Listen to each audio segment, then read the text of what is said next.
Hi friends, నమస్తే. నేను మీ Vijayalakshmi. Welcome back to taste the best.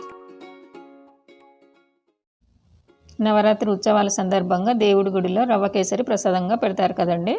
Sweet and సింపుల్గా రవ్వ కేసరిని చేసుకుందాం. మనం ఇన్స్టెంట్గా సింపుల్గా వెంటనే చేసుకోవాలనుకున్నా నేను చెప్పిన కొలతలతో రవ్వ కేసరి మీరు చేసినట్లయితే పర్ఫెక్ట్గా వస్తుంది. రవ్వ కేసరి కోసం నేను ఒక గ్లాసు సూజీ రవ్వ తీసుకున్నానండి. దీన్నే ఉప్మా రవ్వ అంటారు, బొంబాయి రవ్వ అని కూడా అంటారు. ఈ గ్లాస్ నిండా సూజీ రవ్వ తీసుకున్నాను కాబట్టి ఆ గ్లాస్ నిండా చక్కెర తీసుకున్నాను.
అండి 90% ఇప్పుడు చక్కెర వేసుకొని ఒకసారి మొత్తం కలిసేలా మిక్స్ చేసుకుందాం.